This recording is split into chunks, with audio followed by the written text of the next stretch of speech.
Olá, aqui é Michel German, eu falo desde Midrash Ben Gurion no Negev, um dia frio, e depois da eliminação do líder das forças Al-Quds no Iraque, o iraniano Qasem Soleimani, eu acho que vale a pena uma conversa com os amigos do IB sobre o que está acontecendo no Oriente Médio e quais os possíveis desdobramentos do que pode vir a ser um conflito entre Irã e os Estados Unidos. Antes de tudo, eu acho que a situação ainda não está lá, né?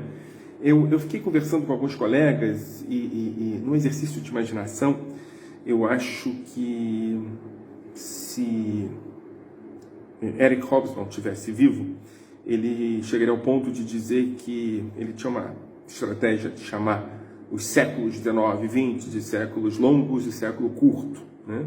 A ideia de que a Primeira Guerra Mundial terminou no século 19 e o século 20 teria terminado com o final da União Soviética.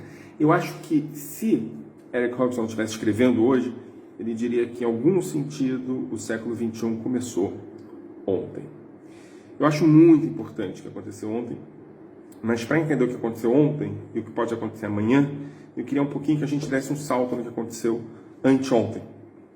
Não sei se vocês se lembram, mas na época em que os republicanos estavam no poder dos Estados Unidos, com o George Bush filho, houve uma invasão no Iraque e a derrubada de Saddam Hussein, em 2002, né?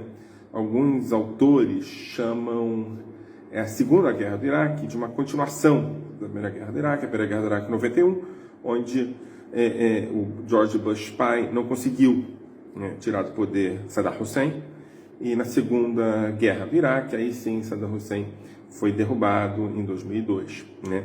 Agora, por que eu acho importante falar sobre a Guerra de 2002? Porque, em algum sentido, a Guerra de 2002 muda o mapa político e estratégico da região do Golfo Pérsico e principalmente do Iraque e do Irã. Havia uma certa estabilidade, né? Eu estou me referindo a uma estabilidade de ditadores, mas uma estabilidade, né? O tirano Saddam Hussein, ele mantinha uma certa situação de regularidade, de estabilidade no Iraque, e servia como contraponto ao regime persa, ao regime iraniano.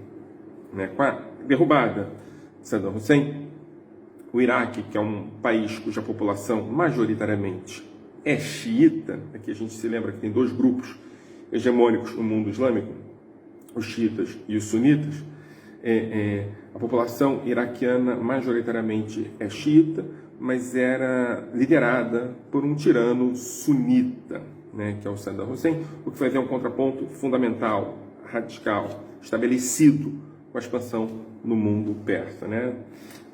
Lembrando a vocês que Irã e Iraque estiveram em guerra nos anos 80. A partir desse momento, era importante manter uma certa estabilidade dos dois lados da fronteira, sob o risco da degeneração na região. Bom, com a queda de Saddam Hussein, eu vou passar por isso rapidinho, porque eu quero chegar em ontem.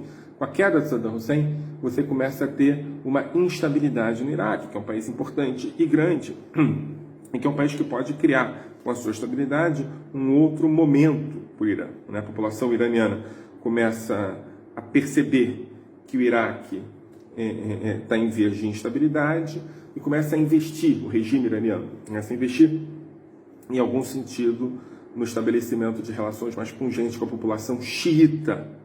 Irã é xiita, população xiita do Iraque. Né?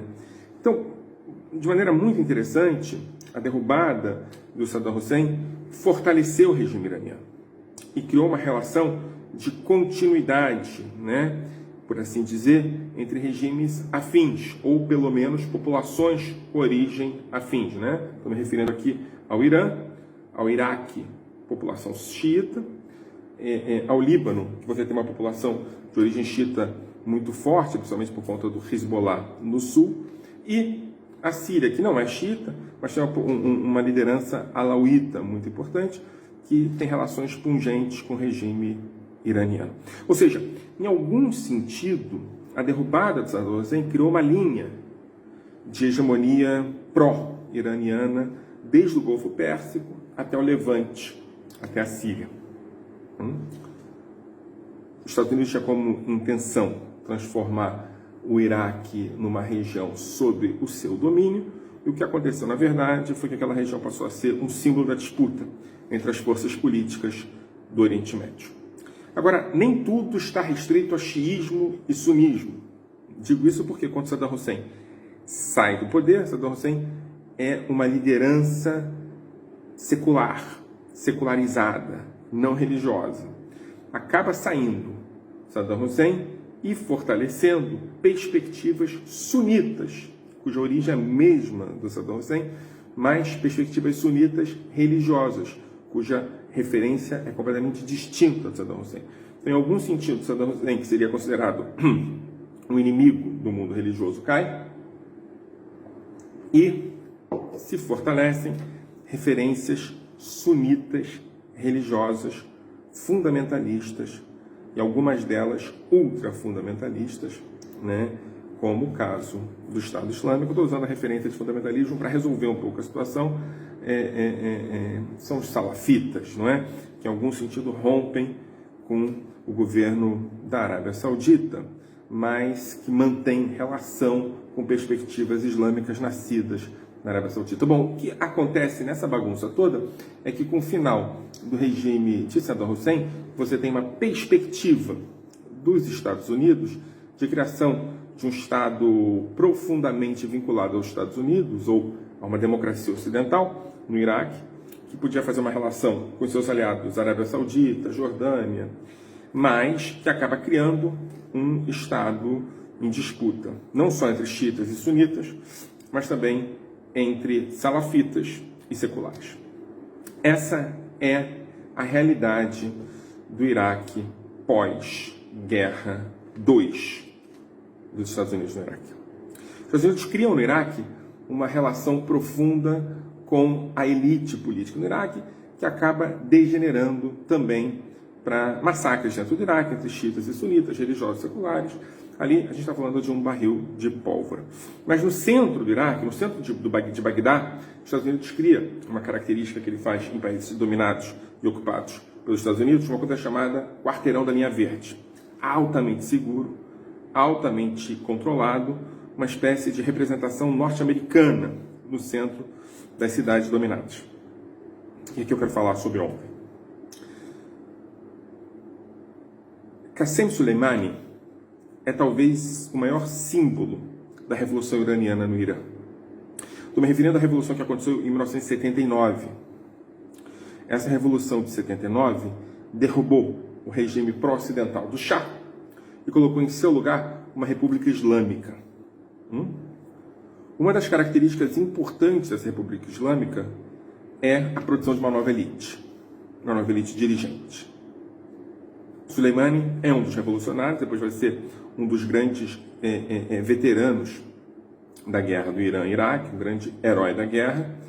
Ele é representante dessa nova elite dirigente. Por outro lado, uma elite religiosa, uma elite militante, uma elite armada e uma elite anti-ocidental.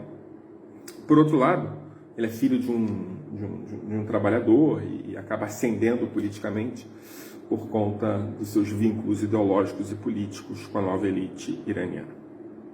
Por outro lado, um dos símbolos principais da Revolução Iraniana é a invasão e o sequestro da embaixada norte-americana inteira.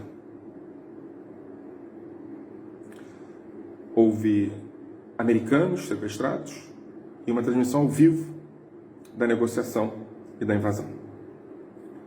É muito importante entender essa dimensão em termos simbólicos. Os Estados Unidos se vê nas mãos de um regime revolucionário fanático. Ele começa a perceber que está perdendo o controle. Em termos simbólicos, o sequestro e a invasão da embaixada não sai da memória dos Estados Unidos da América. Uma referência fundamental à construção de memória coletiva. A ideia de uma derrota para um país pequeno, no Oriente Médio, um regime de fanáticos. Isso está na memória coletiva norte-americana. Qassem Soleimani é um representante, como eu falei, dessa nova elite responsável por essa, não só revolução, mas também por esse específico caso da invasão da embaixada norte-americana inteira. Quem é Qassem Soleimani? Além de tudo isso, da nova elite, etc. e tal, Qassem Soleimani é talvez a figura mais mítica nos últimos tempos da Revolução Iraniana. Ele é líder da Guarda Republicana e é o grande comandante da Força Al-Quds, que é a força especial da Guarda Republicana. Qual é a função da Guarda Republicana? A Guarda Republicana tem como função controlar militarmente a Revolução Iraniana, mas, em última instância, junto com a Força Al-Quds, expandir a Revolução Iraniana para além das fronteiras.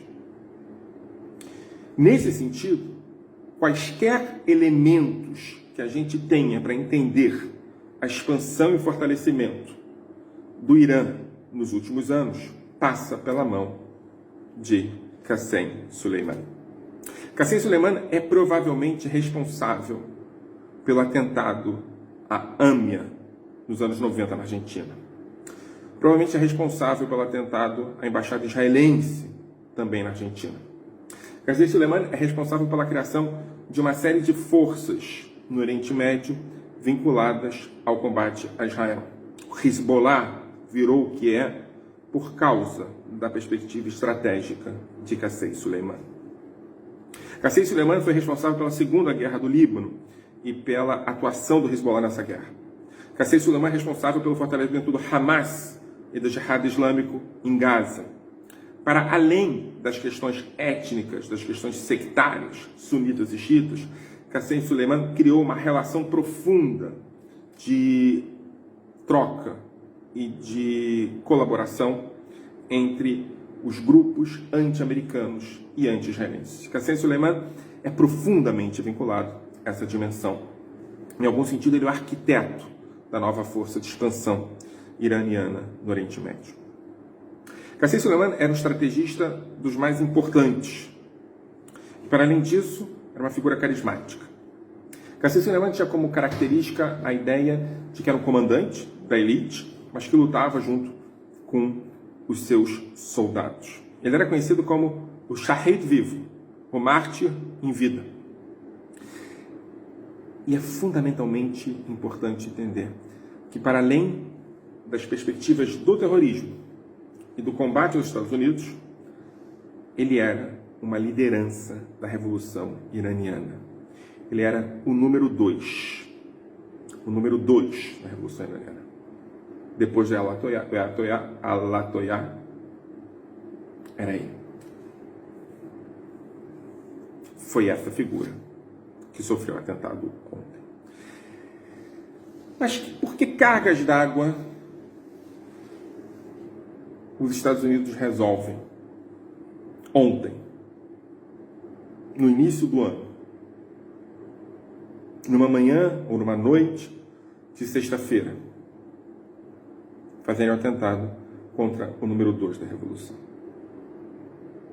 o número 2 do regime iraniano? Uma referência fundamental hoje no governo da República Islâmica.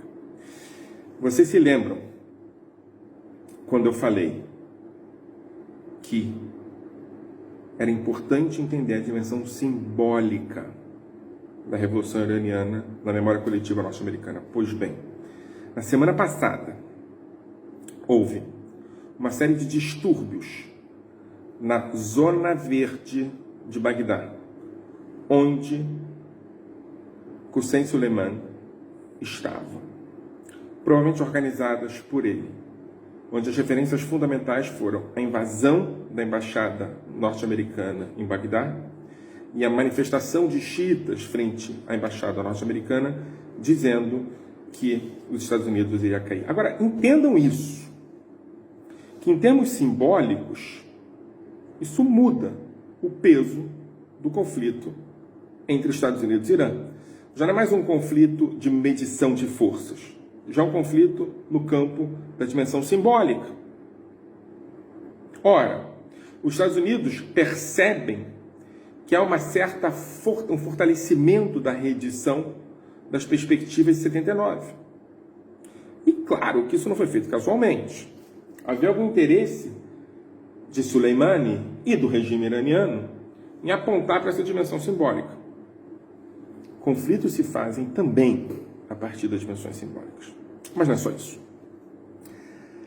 Se houve algum estrategista responsável pela derrota do Estado Islâmico, lembrem-se, Estado Islâmico, um grupo que queria reeditar o califado islâmico, uma perspectiva ultrafundamentalista, sunita, aliada da arqui-inimiga do Irã, Arábia Saudita, ou pelo menos aliado no sentido de vínculo no nascimento, né? Não é mais aliado, porque ele teoricamente rompeu, isso é uma conversa para outro dia, com a Arábia Saudita. Esse cara lutou ombro a ombro com os Estados Unidos para a derrota do Estado Islâmico. Agora, vejam a importância dessa derrota do Estado Islâmico. Ela muda as referências geopolíticas da região. Ela transforma o Irã num elemento extremamente fortalecido.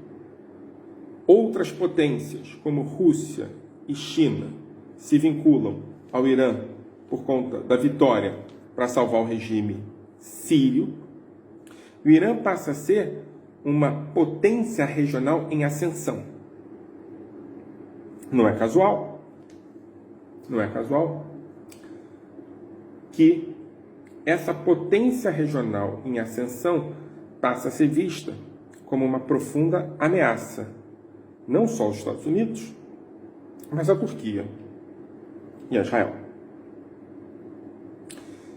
Com a derrota do Estado Islâmico e a vitória das forças vinculadas também ao Irã, o que a gente tem hoje é o fortalecimento de um regime e o avanço em direção a perspectivas que são perspectivas importantes para esse regime, como, por exemplo, a ideia de que esse regime ele pode dominar regimes na sua região. Lembre-se que o xiismo e o xiismo iraniano é minoritário, mas ele mostra aos seus futuros aliados que eles podem contar com ele. Não é casual, por exemplo, que há um processo radical de negociação e ruptura dos Estados Unidos com o Irã.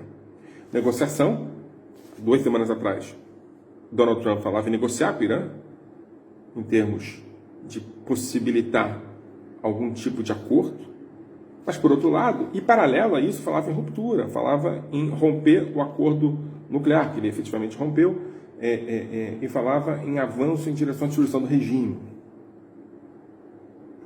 Donald Trump.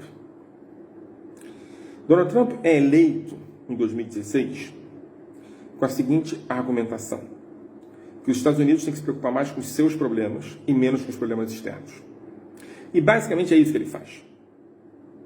Para além da disputa, para a luta dos Estados Unidos com o Estado Islâmico, e aqui eventualmente a gente tem também atentados contra Zaharia, contra outras lideranças do Estado Islâmico, mas além disso, os Estados Unidos se mostra menos atraído por influenciar, por exemplo, a política do Oriente Médio.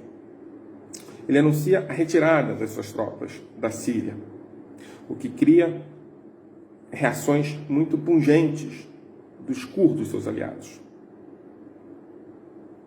De repente, ele aponta para a direção completamente contrária.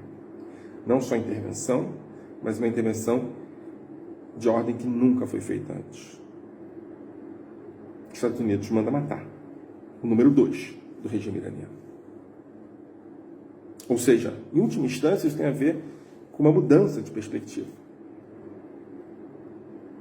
Talvez com o retorno das perspectivas tradicionais norte-americanas, de influência direta no Oriente Médio. Mas pode ser que não. O analista político israelense Oded Ben-Ari diz que essas perspectivas são perspectivas completamente fora de órbita. O Trump pode desistir de fazer isso, né? E esse é o grande problema para a gente discutir, não só política internacional, mas as reações, os resultados dessa política internacional. Ao que tudo indica, a gente não está falando de uma tática vinculada a uma estratégia, a gente está falando de uma tática isolada.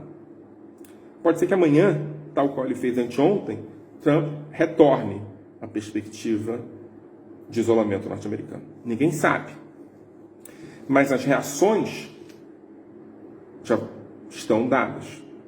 Vai haver algum tipo de reação do Irã. A gente não sabe qual. E não sabe em que ponto e a que nível as outras potências, principalmente Rússia e China, vão querer entrar nesse jogo.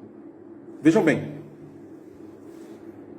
Até agora eu falei de perspectivas geopolíticas mais amplas. Localmente, a situação de Trump não é das melhores internamente. Trump está passando por um processo de impeachment que nem sabe muito bem o que vai dar. Tem uma certa erosão do seu apoio interno. E Trump vai começar uma campanha eleitoral profundamente disputada.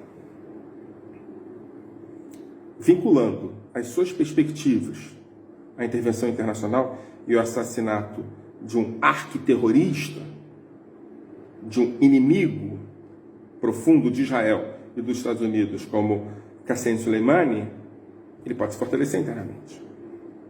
Por outro lado, o Irã passa por uma situação, com o fortalecimento das sanções norte-americanas e uma crise econômica interna, de que a perda de apoio interno ao regime iraniano é muito grande. Manifestações, assassinatos do regime de manifestantes. Isso tudo aconteceu anteontem, há um mês atrás. Nesse sentido, interessa, de alguma maneira, aos dois regimes se colocar numa perspectiva internacional de conflito. A perspectiva internacional de conflito ajuda os dois regimes. Israel. Ao que tudo indica, Israel foi o melhor beneficiado com o desaparecimento de Qassem Soleimani. Não há nenhuma prova de que Israel esteja envolvido nisso. Algumas possibilidades que Israel soubesse que algo ia acontecer. Mas, ao que tudo indica, isso parece claro, foi uma atitude exclusivamente vinculada aos Estados Unidos. Agora, Qassem Soleimani é talvez, e estou pegando aqui as palavras de outro analista político sênior em Israel, Ehud Yaari, o maior inimigo da história de Israel.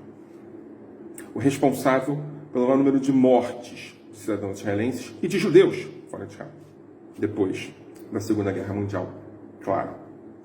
O arquiteto do Hezbollah, o arquiteto do Hamas, o arquiteto do Jihad Islâmico, ou pelo menos o arquiteto das fases mais radicais desses três grupos. Envolvido até o pescoço com atentados terroristas que promoveram a morte de dezenas, se não centenas, de judeus fora de Israel. O desaparecimento dele é muito bom para Israel. Principalmente porque Israel não estava envolvido diretamente com o atentado.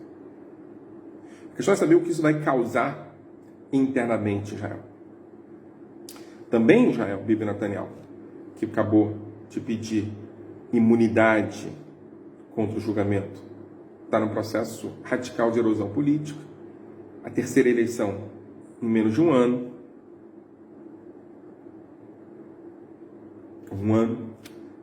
Então ele precisava de alguma coisa externa para poder justificar o seu fortalecimento. Não me parece que é isso. Se houver uma guerra, sim, a questão da política interna fica em segundo plano. Israel se une para se defender. Mas não me parece que a gente está falando do início de uma terceira guerra mundial ou coisa que o valha.